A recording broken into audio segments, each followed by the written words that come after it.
বাংলাদেশের আপডেট সংবাদে আপনাদেরকে স্বাগত। শুরুতেই সংবাদ শিরোনাম। শুরুতেই জানিয়ে দেব একটি গুরুত্বপূর্ণ ভয়ঙ্কর সংবাদ। ফের ছাত্র আন্দোলনে অগ্নিগর্ভ বাংলাদেশ। ইউনূসের বাসভবন অভিযান রুখতে কঠোর অবস্থানে পুলিশ। স্বরাষ্ট্র উপদেষ্টাকে ক্ষমা চাইতে হবে দাবি আন্দোলনকারী ছাত্রদের। থাকছে বিস্তারিত প্রতিবেদনে। আবারও প্রধানমন্ত্রী হয়েই বাংলাদেশে আসছেন শেখ হাসিনা। শেখ হাসিনার বাংলাদেশের ফেরা নিয়ে এবার নতুন তথ্য দিলেন তার ছেলে সজীব ওয়াজেদ জয়। আগামী নির্বাচনে যদি শেখ হাসিনা আবার নির্বাচন করে তো ট্রিপল পড়ে বাংলাদেশ আবার সরকার গঠন করবে। এদিকে চট্টগ্রামে বিএনপি জামায়াতের মধ্যে দফায় দফায় তুমুল সংঘর্ষের রণক্ষেত্র, আহত 12। থাকছে বিস্তারিত প্রতিবেদনে। সবশেষে জানিয়ে দেব আজানের শব্দে অসুবিধা হচ্ছে বলায় বিএনপি নেতার প্রতিবাদ, ছুরিকাঘাতে হত্যা। থাকছে বিস্তারিত প্রতিবেদনে। এতক্ষণ শুনছিলেন সংবাদ শিরোনাম, এবার বিস্তারিত। ফের ছাত্র আন্দোলনে অগ্নিগর্ভ বাংলাদেশ। ইউনূসের বাসভবন অভিযান রুখতে কঠোর অবস্থানে পুলিশ। স্বরাষ্ট্র উপদেষ্টাকে ক্ষমা চাইতে হবে দাবি আন্দোলনকারী ছাত্রদের। তো সরকার যদি তার দায়িত্ব ঠিকভাবে পালন করতে নাই পারে, তারা কিভাবে সাধারণ জনগণের উপর হামলা করবে?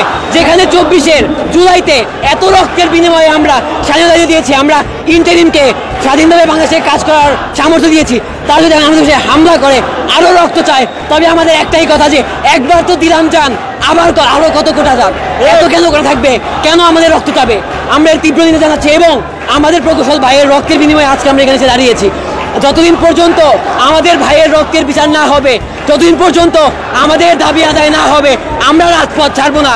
জেগেছে ইঞ্জিনিয়ার সমাজ, জেগেছে এবং ইঞ্জিনিয়ার সমাজ জাগলে দেশের কি হতে পারে দেশের মানুষ তা জানুক। জেগেছে ভাই, জেগেছে প্রকৌশল সমাজ, জেগেছে। ফের ছাত্র আন্দোলনে অগ্নিগর্ভ বাংলাদেশ।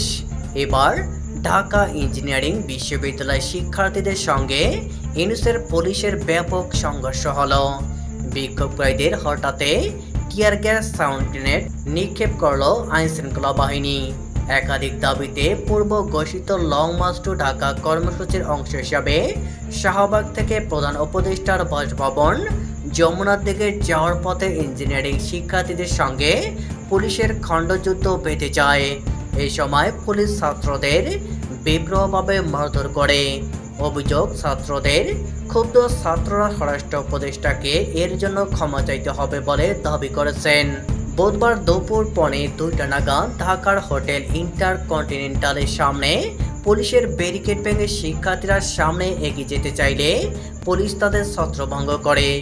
একই সঙ্গে পুলিশ কয়েক রাউন্ড টিয়ার গ্যাস ও সাউন্ড গ্রেনেড নিক্ষেপ করে। রমনা বিভাগের ডিসি মাসুদ আলম জানান, পরিস্থিতি মোকাবেলায় পুলিশ কাজ করছে। ব্যারিকেড ভেঙে শিক্ষার্থীরা প্রধান উপদেষ্টা মোহাম্মদ ইউনূসের বাসভবন যমুনার দিকে এগিয়ে যেতে চাইলে পুলিশ তাদের ছত্রভঙ্গ করে। সকালে 3 দফা দাবিতে রাজধানীর শাহবাগে জমায়েত হয়ে নিজেদের দাবি জানান আন্দোলনকারী ছাত্ররা। স্লোগান দিতে থাকেন। এর জেরে রাস্তায় যানজট তৈরি হয়। এই সময় শিক্ষার্থীরা দুপুর 1টার মধ্যে তাদের দাবি মেনে নির্দেশিকা জারির আলটিমেটাম দেন, না হলে সচিবালয় ঘেরাওয়ের হুমকি দেন তারা। তাদের স্লোগানের মধ্যে রয়েছে আপোষ না সংগ্রাম, সংগ্রাম সংগ্রাম, কোটা না মেধায়, মেধায় মেধায়, সবার মুখে এক বয়ান, ডিপ্লোমা টেকনিশিয়ান, অবৈধ ডিপ্লোমা কোটার অবসান চাই, কোটার নামে অবিচার বন্ধ করো, কোটা প্রথা ভেঙে দাও, মেধাবীদের অধিকার ফিরিয়ে দাও। ইঞ্জিনিয়ারিং শিক্ষার্থীদের 3 দফা দাবি হলো, ডিপ্লোমা ইঞ্জিনিয়ারদের নামে আগে ইঞ্জিনিয়ার লিখতে না দেওয়া, ডিপ্লোমা ইঞ্জিনিয়ারদের কাউকে পদোন্নতি দিয়ে 9ম গ্রেডে উন্নীত না করা ও 10ম গ্রেডের চাকরিতে প্রবেশের ক্ষেত্রে স্নাতক ইঞ্জিনিয়ারদের সুযোগ দেওয়া। এদিকে আন্দোলনরত ইঞ্জিনিয়ারিং বিশ্ববিদ্যালয়ের শিক্ষার্থীরা সংশ্লিষ্ট মন্ত্রণালয়ের মাধ্যমে তাদের দাবি দেওয়া প্রস্তাব দিলে সচিব কমিটির সমস্যার সমাধান করবে বলে জানিয়েছে। এই বিষয়ে জনপ্রশাসনের সিনিয়র সচিব মোহাম্মদ মোখলেসুর রহমান আশ্বাস দিয়েছেন। এদিকে চট্টগ্রামে বিএনপি জামায়াতের মধ্যে তুমুল সংঘর্ষের রণক্ষেত্র, আহত 12। চট্টগ্রামের বাঁশখালীতে বিএনপি ও জামায়াত ইসলামের নেতাকর্মীদের মধ্যে দফায় দফায় পাল্টাপাল্টি ধাওয়া ও সংঘর্ষের ঘটনা ঘটেছে। এতে অন্তত 12 জন আহতের খবর পাওয়া গেছে। মঙ্গলবার 26 আগস্ট বিকেলে উপজেলার বাহারছড়া ইউনিয়নের মোশাররফ আলী মিয়ার বাজারে এই ঘটনা শুরু হয়। পরে রাত 11টা পর্যন্ত দফায় দফায় ধাওয়া, পাল্টা ধাওয়া ও সংঘর্ষের ঘটনা ঘটে।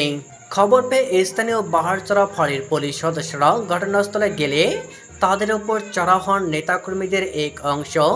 এ সময় পুলিশ সদস্যরা উপকূলীয় জেনারেল হাসপাতালে আশ্রয় নেন। সবশেষ অতিরিক্ত পুলিশ গিয়ে রাত 11টায় পরিস্থিতি নিয়ন্ত্রণে আনে। শরীয়তপুরের জাজিরায় মসজিদের মাইকে আজান দেওয়া নিয়ে বিরোধের জেরে খবির সর্দার নামে এক বিএনপি নেতাকে ছুরিকাঘাতে হত্যার অভিযোগ উঠেছে।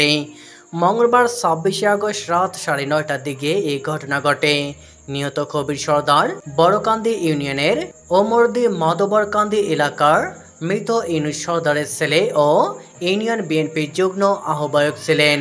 স্থানীয় সূত্রে জানা যায়, সম্প্রতি ওই এলাকায় একটি মসজিদে মাইকে ফরজের আজান ও বয়ান দেওয়ার ঘুমের ব্যাঘাত হচ্ছে এমন অভিযোগ তুলে ইমামকে হুমকি দেন আলমাস সর্দার নামে এক ব্যক্তি। বিষয়টি নিয়ে মসজিদ কমিটি প্রতিবাদ করায় এবং থানায় একটি সাধারণ ডায়েরি করে। এরপর থেকে ক্ষিপ্ত হয়ে ওঠেন আলমাস সর্দার। মঙ্গলবার রাতে বাড়ির সামনে খবির সর্দারকে লক্ষ্য করে ছুরিকাঘাত করেন আলমাস। গুরুতর আহত অবস্থায় স্থানীয়রা তাকে উদ্ধার করে জাজিরা উপজেলা স্বাস্থ্য কমপ্লেক্সে নিলে কর্তব্যরত চিকিৎসক তাকে মৃত ঘোষণা করেন।